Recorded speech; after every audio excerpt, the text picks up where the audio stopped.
It was said at one point that there were holes in the ozone layer and it was the fault of all those people with CFCs and hairsprays and everything. No! It's punk.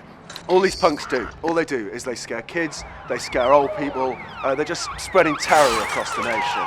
They're just a bunch of misfits thinking anarchy and violence is the future. It's stupid and it's pointless. Punk contributes nothing to society. Punks are no good troublemakers. Punks are very opinionated with their sadistic and disrespectful lyrics. Punk turns women into lesbians. Punk makes young people angry and full of hate. Punk promotes hard drugs and underage drinking. Punks are intimidating and scary. I mean, I was walking down the street earlier, I saw people just falling over in terror at, well, I don't know what it was, but I can only imagine it was punks.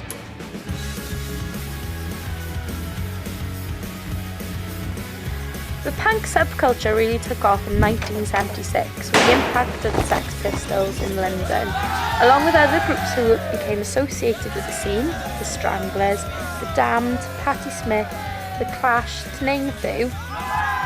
In a time where everything was dull, TV finished at 10 o'clock at night, there were only 1 or 2 programmes a week on music, and that music was mostly 15-minute long progressive rock tracks full of organ solos. Life was safe, restricted and sheltered. Then along came punk in all its splash and glory. Intense, rebellious, sweaty, loud, fresh, exciting. Think leather jackets, mohawks, safety pins, smashing guitars and sticking your middle finger up at the Queen. Bands were outspoken and not afraid to call out those responsible for austerity, unemployment, political unrest and racism, even resulting in their music being banned. There are various stories about why it started, ranging from dissatisfaction with superstar groups who had made music expensive and inaccessible to ordinary people, to a more political ideology voicing protests against tradition and the monarchy, particularly during the Silver Jubilee year in 1977. Punk made people sit up and think, and the people wanted change, wanted freedom, and wanted to be individuals. Punk fell out of the public eye in the early 1980s. Was it down to bands wanting to experiment with other genres musically? Recording companies realising they could make money out of it if it were more toned down, made more palatable? Or mainstream fashion and music just moving on to the next big thing? It's said however bad a government is, however good rebellious music is, Britain's youth today face an uncertain future in the wake of Brexit, Trump's presidency, and an all-time high mental health figures. Could this mean punk is back? Welsh punk-influenced band CHROMA believe that the genre is undoubtedly going through a resurgence. But why now, and how's it changed? People are asking more these days from, well, some audiences are asking more these days than, I don't know, I love you, be with me, get back together, what's called thank you next. People are lured into like a false sense of security with pop music in particular, because, I don't know, they're talking about like the world on a kind of surface level. You know, looking back on the referendum and, you know, Brexit and stuff, I think people have, you know, grown to learn that we do live in a bubble, and, you know, there's things that happen in the world which are completely out of your control. But I think, like, you know, like even like global warming and everything like that, we are made aware of these things, and we are made aware of these kind of injustices and how we directly affect that. I think today I fall into the bracket of like a modern day kind of punk singer, because it is like an internal process, yes, where I'm kind of getting it out of my system, but also there are things in our world these days that make me feel like that. So if I'm writing a song about misogyny, if I'm writing a song about Brexit, or if I'm writing, like, if I've got Donald Trump at the back of my head because I think like he's going to end the world, like, that's something I want to sing about. One, because it's getting it out of my system, but two, because it's it's my way of screaming back at a world that doesn't listen to me. For me, I think that is what punk music is.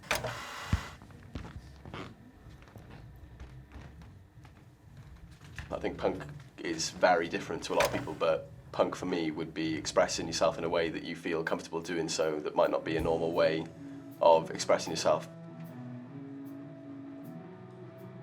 I get a great release when I play drums, just because it feels absolutely amazing to be locked into a beat. I think there is a different side to me while I'm on stage. Playing gigs is great because you can forget about anything else that you've got going on. If you've fallen out with someone that you care about, or kind of you're just arguing with your mates, or whatever's going on, you can come on stage and you can forget about everything else and focus on the one thing, playing drums.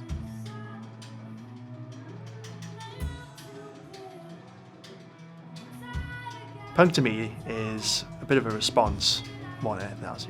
I feel like that's the sort of motto that goes with punk. It's more about trying to correct what you think is wrong in society. Punk and mental awareness in 2019 really go hand in hand, especially with the stigma that's been looked at over the past few decades of the way that it's treated in the media and with people generally speaking. That is the current message, that is the main thing to be angry about. As mad as the world is, it's about how you look at each other as well as at systems.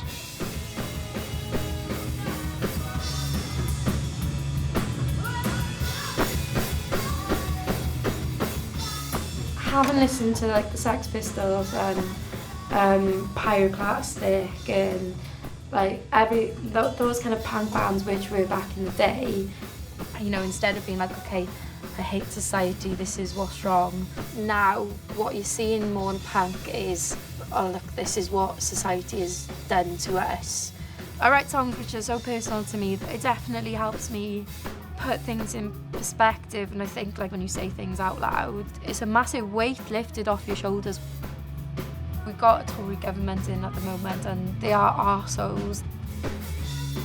I've grown up in the valleys in a kind of deprived area, and it's really sickening to see people who are running the country who don't know what it's like to not have any money, don't know what it's like to actually be poor. Even worse than that, the kind of mentality is you are poor because of what you've done, and I am rich and I should take, my money. People don't feel like they're heard anymore, really. I think that's why punk is so back in such a massive way, because it's unadulterated, it's actually true, it's not manufactured for anyone. It's just like a way of coping with stuff and a way of kind of express these feelings. If people relate to that, then it's them kind of seeing the honesty there, and that's just the only way I can write without feeling a bit sick, really.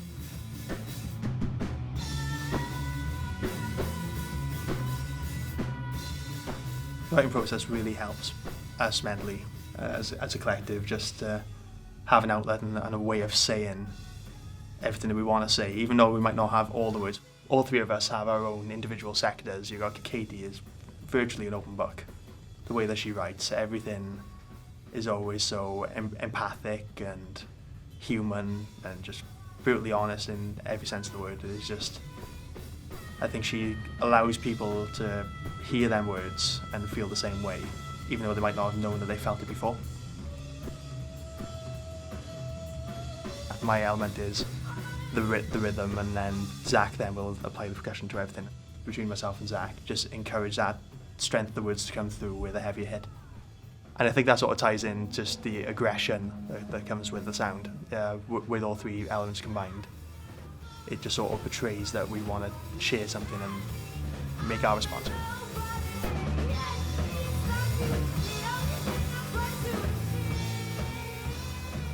Gigs like the gig for Manon definitely, I think, allow young people to come and express themselves in a safe environment.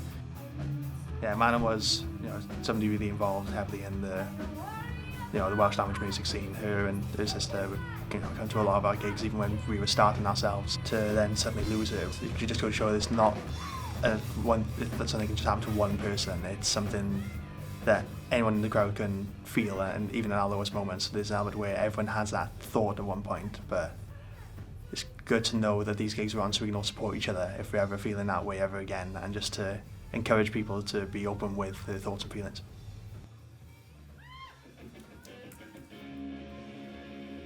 They might not necessarily get that anywhere else. Like, I don't think a lot of people could just walk into a coffee shop, for example, and go, oh, hey mate, I feel really bad, can we have a chat? Whereas if you go to a gig that's for something like the charity that's been open for Man On, then you could kind of walk in and it is a safe space to speak. And if people want to have a good mosh or whatever to some heavy music, then I think that's also a good thing. I think a lot of her school friends and family, and obviously we all know Manon's older sister Meg very well, and how that's all affected her and her whole family. The more we talk about things and the more that we come to a common ground, then the easier it's going to be for everyone. And I think punk gigs definitely help young people kind of start a conversation to get what they want across.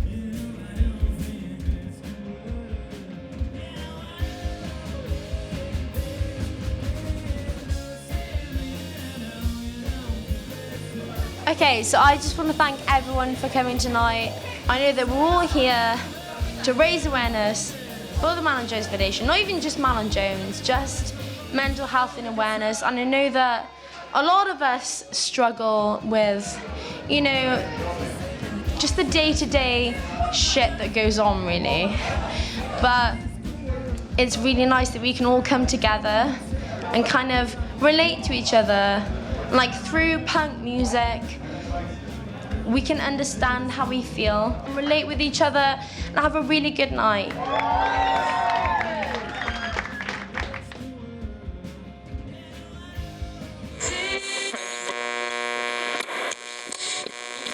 Punk is about an attitude, it's about challenging the status quo, it's about saying, I don't think this is right. We need to do this in a different way. Punk has the ability to internalise the thoughts of generations. You can feel like an outsider, but you can still feel valued. This creative frustration. Being a part of something, punk taught me as a 18, 17-year-old is to kind of, you know, assert yourself in life. And it stayed with me forever, thank fuck. It's the expression of what's going on from the inside to the outside, just like thunder and lightning. It speaks for the disenfranchised. Like, when things go wrong and no one wants to listen, there's always going to be someone standing up and say, listen, you motherfuckers. Punk makes me feel confident in my frustration, I think. And it's nice to know that I'm not the only one who's frustrated about what's going on in the world at the moment.